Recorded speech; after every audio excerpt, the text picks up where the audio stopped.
Housework is your job as the daughter-in-law, isn't it? Why do I have to clean? Don't get spoiled just because we live together. You're shameless. I can't believe it. I need you to vacuum. That's the reaction I got when I asked for help. Actually, I injured my leg falling down the stairs recently. I can't do household chores and childcare properly anymore. My mother-in-law said she would help me. So, I took her up on her offer and we started living together recently. That's when the strain on my leg increased. I asked my mother-in-law to vacuum for me, but she refused with a very clear frown on her face. But it hasn't fully healed yet. I hope you could help a little, Mom. You say it's not fully healed, but you can move just fine now. It's not like you can't do it. It's because you keep depending on others that your recovery is slow. Saying that, my mother-in-law refused to help. I sighed and thought I would just do it myself. Sighing so conspicuously, you're quite a disrespectful daughter-in-law. Didn't I take care of you a lot when you were injured? You forget the favors people do for you as soon as you feel a little better. My mother-in-law said this with a self-righteous tone. She used to be so kind before we started living together, but as soon as we started living together, she stopped helping with anything. She even started making sarcastic remarks. I never knew she could be like this. I felt disheartened, but slowly began to vacuum the whole house. My mother-in-law shouted, "It's so noisy," at me several times, but I pretended not to hear. My irritated mother-in-law eventually left the house to go somewhere. My mother-in-law returned around dinner time. My husband and daughter were also at the dining table. She came back with both hands full, looking satisfied. Let's eat this instead of such a simple meal. When I looked inside the bag that my mother-in-law placed on the table, I found steak, caviar, and even foie gras. These are all high-quality ingredients, aren't they? What's going on here? When I asked, my mother-in-law smiled mischievously and began, "Well, you see..." I turned pale upon hearing what she started to say. My name is Eleanor, and I'm a full-time housewife. I live with my husband Jack and our preschooler daughter Mia, and we're known as a friendly and close-knit family in the neighborhood. I met my husband at a company-sponsored social event several years ago. Since he had a demanding job, I decided to quit my job and take care of the household and childcare. One day, I injured myself falling down the stairs, and my leg is in pain, making it difficult to manage childcare and housework as I'd like. Jack, can't you take a break from work? I'm currently swamped, and I can't afford to take days off. My family lives far away, so it's not easy for them to come and help. That's why I asked my mother-in-law, who occasionally visits us because she lives nearby, to come and assist. Eleanor, are you alright? You had quite a serious injury, didn't you? It must have been painful. My mother-in-law was very concerned about my injuries. I'm sorry, Mom. Thank you for your help. It's alright. Leave it to me. Let Mia play with her grandmother. Then I'll go grocery shopping and prepare dinner. My mother-in-law, who had come to our rescue, took over for me since I couldn't move. She took care of our daughter, prepared meals, and even cleaned the house. Having my mother-in-law here was a tremendous help. I had grown quite comfortable with her presence. So when my husband proposed the idea of living together, I agreed, without hesitation. Our house was a single-family residence, and we had plenty of room. I thought her being here would make household chores and childcare much easier. I had no idea how wrong I was. Once my mother-in-law and I decided to move in together, it didn't take long. My husband's family had been renting their previous place, so they vacated it swiftly, and my mother-in-law moved in right away. In the beginning, when we started living together, things seemed to be going smoothly.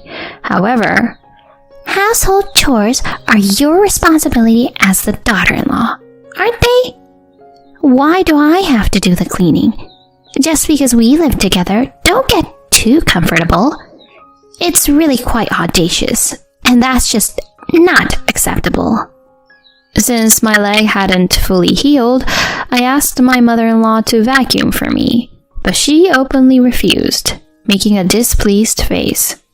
I couldn't help but feel exasperated. But I'm still not completely healed. Mom, can you please help a little?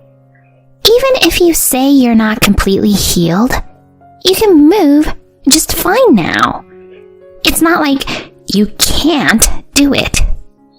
It's because you keep depending on others, like this, that your recovery is slow.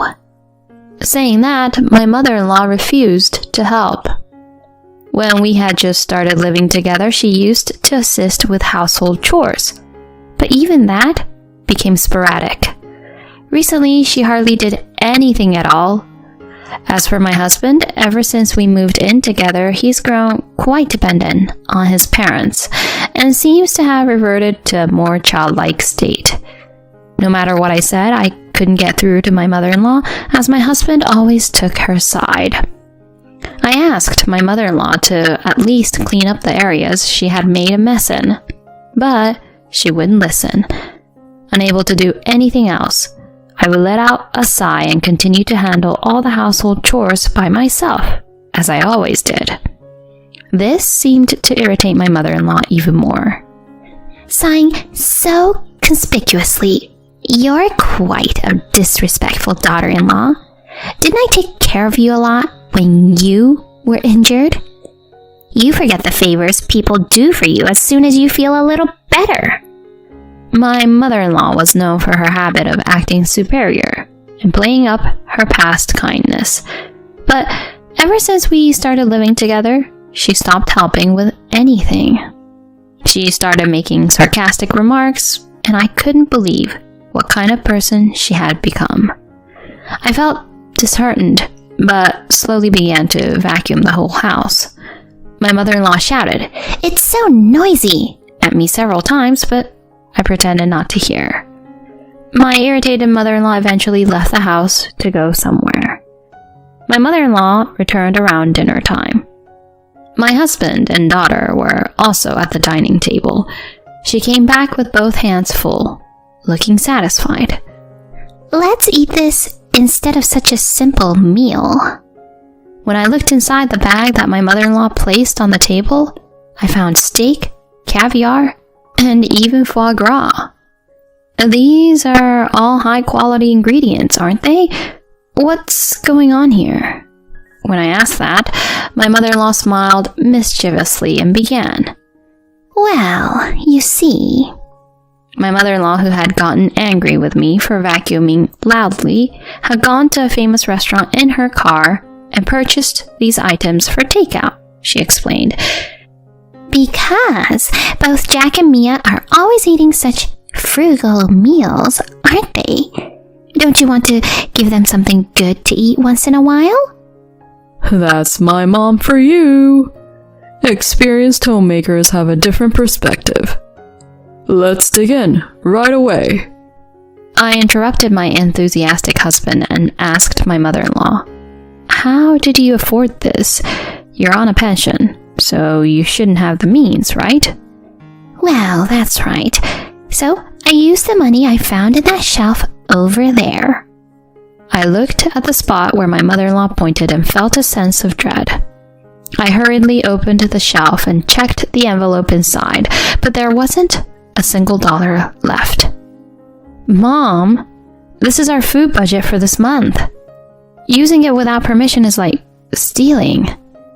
"Putting money in such a conspicuous place is the wrong thing to do, you know. It's your fault, Eleanor, isn't it?" She tried to shift the blame onto me, and my husband sided with her, claiming it was because of my lax management. No matter how much I protested, they wouldn't listen, and I ended up paying for the remaining food expenses this month. Then one morning, I woke up to find my daughter wetting the bed. I'm sorry. Oh, that's unusual. Don't worry, it'll be fine after we wash it.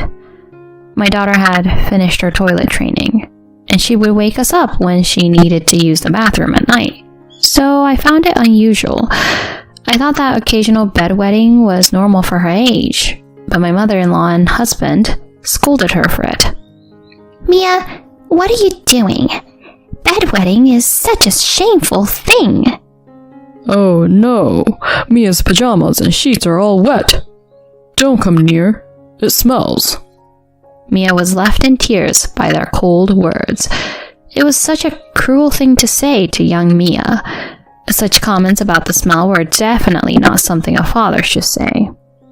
I comforted our crying daughter, but my mother-in-law interjected.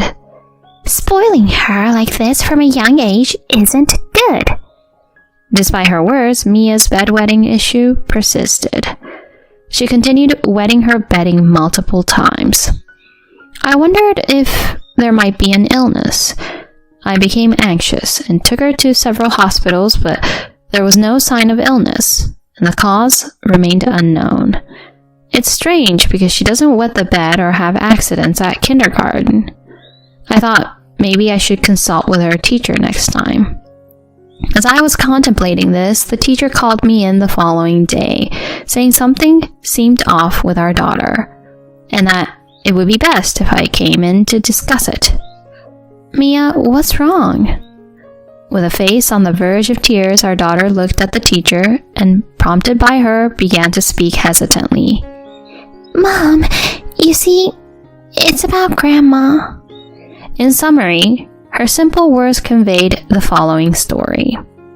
Before we started living together, my mother-in-law had come over to visit while I was out. During that time, my husband and my mother-in-law were discussing proposing the idea of us all living together. She happened to overhear their conversation from the top of the stairs. I had indeed fallen and gotten injured while coming down the stairs, and the cause was that the mat on the stairs had been changed to one with longer fibers, making it more slippery. I see. Mia's bedwetting was rooted in the anxiety she felt after hearing about that plan. Why didn't you tell Mom right away? Mia, while crying, replied, Because if I told Mom, she would suffer more. Grandma told me not to say anything when she found out. Upon hearing that my daughter had been threatened by my mother-in-law, I trembled with anger and held my crying daughter tightly. It was tough for you, wasn't it? You don't have to worry anymore. Mom won't give up, okay? I comforted her like that. I couldn't forgive Mia being threatened and even causing me harm. I guess they intended to take advantage of me when we started living together, but I won't let that happen. Just watch, I'll give it back double. From then on, I squeezed in some exercise between household chores, and my body gradually improved after my injury healed. My mother-in-law continued to do nothing, but because she kept pushing housework onto me, I could somewhat move at my own pace, which made it easier to find time. I also set up recording devices throughout the house that I had bought at an electronics store. Around that time, my husband was coming home late frequently, and my mother-in-law often claimed she was going shopping. So it was easy to set up the devices. Unaware of these actions, my mother-in-law continued to exploit me. Then one day, she asked me to make a reservation at a popular restaurant and said she and my husband were going there alone. My husband and mother-in-law went to that restaurant all as planned. I seized the opportunity. I contacted someone to take care of my daughter temporarily during the weekend. And then... This restaurant is delicious, isn't it? I'm so lucky to be here with my kind son. I'm just being a dutiful son, right? It's not easy to get a reservation here, you know. The room is spacious and Eleanor comes in handy once in a while. As the two of them were enjoying their course meal in a private room, suddenly the door swung open and a couple appeared. Upon seeing these individuals, my husband's eyes widened and he became flustered. Mr. Davis, why are you here? It's been a while, Jack. Mr. Davis, are you sure you're not in the wrong room? It's not a mistake, I interjected from behind, and behind me a middle-aged woman with a lawyer's badge followed. Eleanor, what's going on? Today, Mr. and Mrs. Davis are here with their lawyer, so I reserved a private room for 6. My matter-of-fact statement seemed entirely natural. Both my husband and mother-in-law appeared bewildered, glancing around in confusion. Mr. Davis was a senior colleague at my husband's company and had even organized the mixer when my husband and I first met. Why would you do such a thing? Because you were cheating with Mr. Davis's wife, Chloe. His senior colleague's wife, Chloe, standing beside her husband, turned pale and looked like she might faint at any moment. My husband also quickly changed his complexion. The other day, in order to confirm my daughter's story, I set up recording devices throughout the house. It became clear that my husband had been making secret phone calls there repeatedly, addressing someone as Chloe in a friendly manner. I had heard that name before, but it turned out to be his senior colleague's wife. I remembered it because I attended his senior colleague's wedding last year with my husband. I took the senior colleague's contact information from my husband's phone and contacted him to confess about the affair. It appears that his senior colleague also suspected his wife of having an affair, so we decided to work together. It's a misunderstanding. I wasn't really having an affair. Oh, there's no need for excuses. We already have testimony from the wife. Upon hearing this, my husband was taken aback, saying, His eyes widened, and he was left speechless. Truth be told, the day before I had called his senior colleague's wife to meet. Initially, she feigned ignorance, but when I advised, you should just be honest, you know there's compensation and everything, right? When I hinted at reducing the compensation, she opened up and talked freely. She and my husband were colleagues from work, and their relationship turned this way while they were discussing their married lives. When I boldly stated I had evidence through recordings and testimonies, my husband knelt down and begged his senior colleague for forgiveness. I'm very sorry. I'm sorry, but I can't forgive you. I've already sent a registered letter to the company, so be prepared for the consequences from HR. The senior colleague coldly pushed away my husband. Jack, we're getting a divorce, and I'll be sure to get alimony and child support. When the lawyer conveyed the amounts, my husband seemed desperate and clung to me. Eleanor, I'm begging you. I'll kick my mother out and we can start over again. Enough with the jokes. I've already recorded your verbal abuse towards me, so I can claim compensation. Above all, I can't imagine starting over with someone who threatens my daughter. I stated it firmly. Also on the recorder, I also have evidence of your mom's theft. When my mother-in-law heard this, she trembled noticeably. Perhaps she had something to hide, so she kept silent for a long time. But I won't let her off the hook either.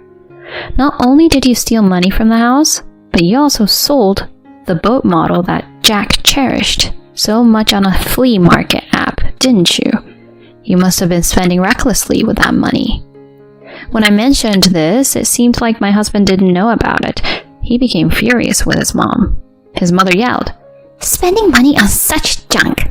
You shouldn't have cheated in the first place. But my husband also. Mom, you must have known about the affair too. Don't criticize me while ignoring your own actions. And so a parent-child argument began. My mother-in-law was about to grab my husband by the collar, but the lawyer I had on standby calmly called the police. Afterward, his senior colleague and I, with our respective lawyers in between, successfully finalized our divorces. I received a substantial amount of compensation from the senior colleague's wife. She has suggested reducing the amount, but I never hinted at accepting any reduction. Rumors of my ex-husband's infidelity spread at his workplace, but because he had to make payments for compensation and child support, he couldn't quit. Since my ex-husband's company dealt with products for women, it seemed he had made many female colleagues his enemies. As a result, he was often assigned warehouse duties instead of sales positions. One day, my ex-husband was hiding and smoking inside the warehouse. The supervisor called out to check if anyone was there, but my ex-husband, who didn't want to get caught, stayed silent and ended up being locked inside the warehouse for the day. No matter how much he pounded, the soundproofing prevented his cries from being heard. Locked in a place with no water supply or anything else, my ex-husband was found by the security guard who came for the night patrol 6 hours later. Rumor has it he accidentally wet himself. With the gossip spreading, my ex-husband understandably resigned from the company. Now he's apparently working multiple part-time jobs and living with his mom. By the way, his senior colleague's ex-wife, her parents paid the compensation all at once for her, and now she's being made to do manual labor in a company run by relatives. Once she tried to escape and roll back to her ex-husband's place, but her compatibility with her former mother-in-law was terrible. They were arguing loudly, and the police warned them. In the end, she was taken back to her parents' house. Honestly, even hearing such a story, I couldn't muster any sympathy. I couldn't help but think, you reap what you sow. As for me, I used the qualifications I obtained before marriage and found a new job. Fortunately, once my daughter separated from my ex-husband and ex-mother-in-law, her bedwetting quickly improved. It seems she made new friends right away at the new nursery. She would even take a friend who had an accident to the bathroom and get them a pair of underwear from the changing shelf. There are times when she gently supports them, as the teacher told me. I felt happy sensing my daughter's kindness and resilience. She has overcome difficult times. I am proud to have a daughter who is kind to others.